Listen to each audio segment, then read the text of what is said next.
7. Este é o número de vezes consecutivas que Portugal se classificou à Copa do Mundo e, curiosamente, é também o famoso número da camisa de Cristiano Ronaldo, que no auge dos 41 anos de idade disputará em 2026 o 6º Mundial da carreira. Só que desta vez a dúvida não é até onde o craque português pode levar a seleção, e sim até onde a seleção deve ir com o CR7. O que você acha? Me fala sua opinião aí na caixa de comentários. Já deixa o like, se inscreva no canal se ainda não for inscrito, compartilhe esse vídeo pra galera que, assim como você, também é fã de futebol internacional e ative o sininho das notificações para você receber um alerta todas as vezes que um novo conteúdo for ao ar. Dito isso, vamos debater aí sobre a última dança de Cristiano Ronaldo em Copas do Mundo, o seu peso, o seu legado, sua idade, sua performance e, é claro, o dilema que a seleção portuguesa precisará resolver antes de pensar na conquista do inédito título mundial.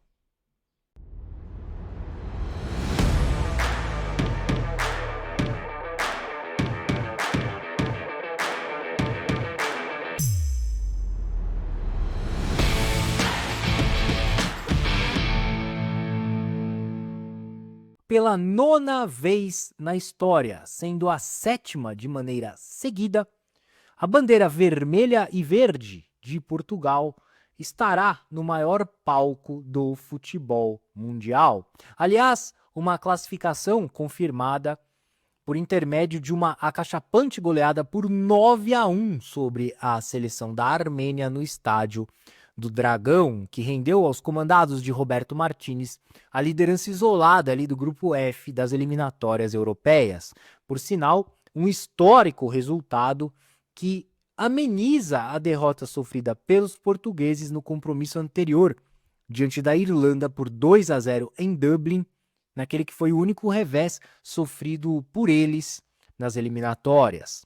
Em resumo, Portugal carimbou o passaporte rumo ao Mundial de 2026, somando 13 pontos, 4 vitórias, 1 empate, 1 derrota, 20 gols marcados e 7 sofridos nas 6 rodadas disputadas no qualificatório da UEFA. Mas, apesar dessa boa campanha de 72% de aproveitamento nas eliminatórias, existem alguns pontos que, pelo menos, deveriam obrigatoriamente servir para ligar a luz de alerta do treinador Roberto Martínez e de toda a sua comissão técnica, como, por exemplo, o excessivo número de gols sofridos pelos portugueses ao longo do torneio.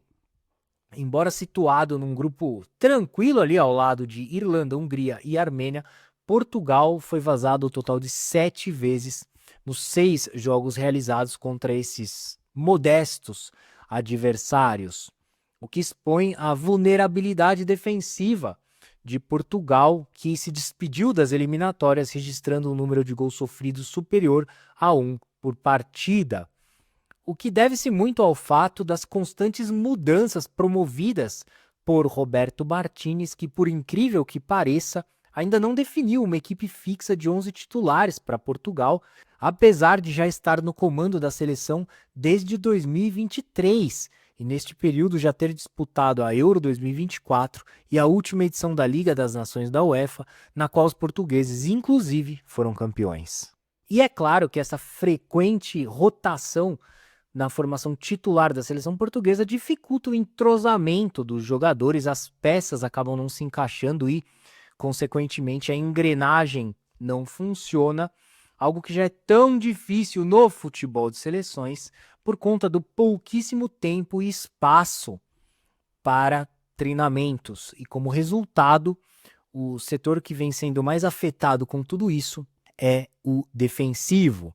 Seja como for, a principal novidade nessa última convocatória feita por Roberto Martínez responde pelo nome de Carlos Forbes, jovem ponta esquerda de 21 anos de idade, convocado pela primeira vez para defender as cores de Portugal. E logo em sua partida de estreia pela seleção, ele já deu uma assistência na partida contra a Armênia. Bom, eu até aproveito para abrir um parêntese aqui. Eu não sou contra a convocação de Carlos Forbes. Muito pelo contrário. Acho que ele foi chamado de forma justa dada a excelente temporada que ele vem realizando vestindo a camisa do Clube Bruges. O que eu questiono aqui são os critérios utilizados por Roberto Martínez para convocar esses novatos promissores da seleção de Portugal, pois da mesma maneira que ele os convoca, na outra lista ele já não os chama mais. Eles caem literalmente no esquecimento do treinador belga. Vide os exemplos de Rodrigo Mora e Giovanni Kenda. Não à toa, 54 jogadores diferentes já foram utilizados pelo ex-técnico da Bélgica nestes quase 3 anos dirigindo Portugal. Então fica difícil a gente defender o trabalho de Roberto Martínez, por mais que ele tenha sido campeão da Liga das Nações da UEFA neste ano ao derrotar a Espanha nas penalidades em Munique, pois mesmo tendo a grande oportunidade de liderar a maior geração de todos os tempos do futebol português, isso é indiscutível, ele não consegue extrair o melhor de cada um dos seus jogadores. E é claro que ele chega a Portugal justamente com essa missão, né, de explorar o potencial máximo do qualificado grupo português e, a partir daí, desenvolver um sistema de jogo fluido e ofensivo depois do sofrível futebol praticado por Portugal sob o comando de Fernando Santos. E, cara, é nesse ponto que eu queria chegar, porque se discute muito em Portugal se o maior obstáculo enfrentado por Roberto Martínez não é o mesmo que derrubou o seu antecessor. E o que eu me refiro em relação a esse obstáculo? A manutenção de Cristiano Ronaldo entre os titulares de Portugal. Pois é, como não poderia deixar de ser, esse é um debate que realmente levanta uma série de questões por se tratar do melhor jogador da história de Portugal e, para muitos, o melhor do futebol até hoje. A evolução da seleção lusitana é notória desde a estreia de Cristiano Ronaldo em 2003, tanto é que de lá para cá, Portugal disputou todos os grandes torneios que teve pelo caminho. No caso, 5 Copas do Mundo e 6 Eurocopas. Lembrando que antes de Cristiano Ronaldo, Portugal havia disputado apenas 3 mundiais dentre as 17 edições do torneio jogadas até então e 3 dentre as 11 Euros realizadas. Somente por essa circunstância fica fácil compreender por que era tão difícil para Fernando Santos sacá-lo do time titular de Portugal na Copa do Mundo do Catar em 2022 e ainda continua sendo um grande desafio para Roberto Martínez, mesmo com Cristiano Ronaldo estando 3 anos mais velho. Por outro lado, ostentando o rótulo de herói nacional e tendo a oportunidade de disputar a 6ª e última Copa do Mundo da carreira, é óbvio que Cristiano Ronaldo não cederá o seu lugar no time titular de Portugal de maneira alguma, nem mesmo que isso fosse em prol, por exemplo, do crescimento da equipe. Bom, mas antes de mais nada, é importante frisar que existem 2 vertentes nessa análise, tá? A primeira delas, a melhora da seleção portuguesa sem Cristiano Ronaldo em campo, que é notória no que diz respeito à recomposição defensiva, intensidade, pressão pós-perda de bola e pressão na saída de bola do adversário. Pois se nem nos tempos de jovem o atacante do Al Nassr era aplicado defensivamente, o que dirá então hoje aos 40 anos de idade. E são exatamente essas funções sem a bola, tão fundamentais no futebol atual, que o seu substituto na seleção portuguesa, Gonçalo Ramos, exerce tão bem. Inclusive a ponto da seleção de Portugal sentir o impacto tanto na parte defensiva quanto ofensivamente. Não por um acaso, as 2 maiores goleadas aplicadas por Portugal ao longo da história ocorreram sem a presença de Cristiano Ronaldo, como foram os casos do 9-0 sobre Luxemburgo durante as eliminatórias da Eurocopa de 2024, além dessa última vitória por 9-1 frente à Armênia no Estádio do Dragão.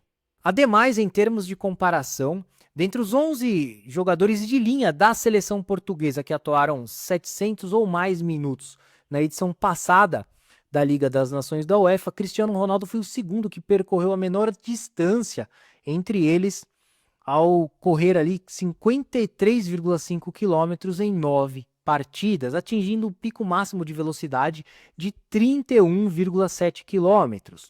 Para se ter uma ideia, Erling Haaland percorreu 55 quilômetros e teve uma velocidade máxima de 35,4 quilômetros em 533 minutos, enquanto Viktor Gyökeres atingiu uma velocidade máxima de 33,4 quilômetros e correu 59,9 quilômetros em 528 minutos de jogo.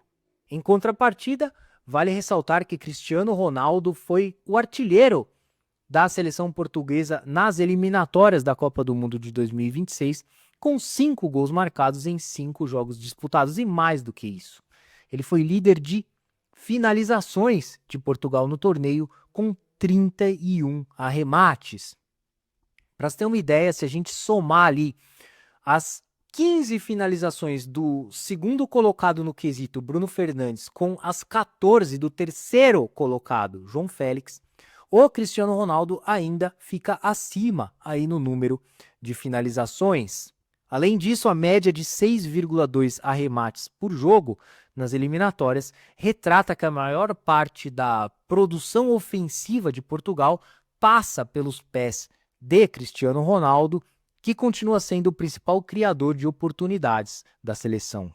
Deste modo, a presença de Cristiano Ronaldo segue sendo extremamente benéfica e produtiva à seleção portuguesa, sobretudo porque o seu substituto no elenco, Gonçalo Ramos, não tem nem de longe a mesma sede de gols do camisa 7. Entretanto, é ideal que Roberto Martínez saiba dosar a minutagem de Cristiano Ronaldo, dada a queda na capacidade física do jogador que, na Copa do Mundo de 2026, terá 41 anos de idade.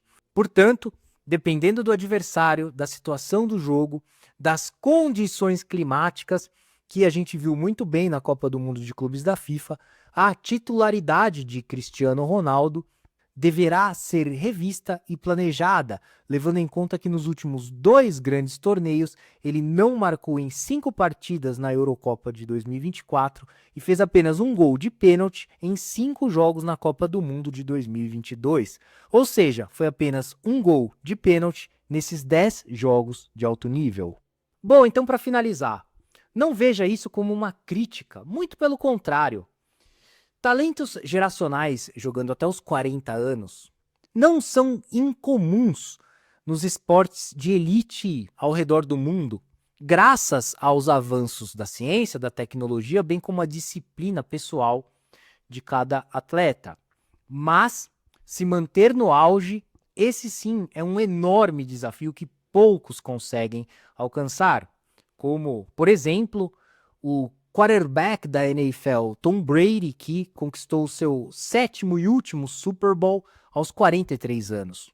Ou LeBron James, que completa 41 anos no próximo mês e continua sendo um astro da NBA entre os melhores jogadores da liga. E eu fecho essa lista com Cristiano Ronaldo, pois se a escolha fosse entre qualquer outro atacante de 41 anos, certamente essa discussão nem existiria. Todavia, ela só existe porque este é Cristiano Ronaldo.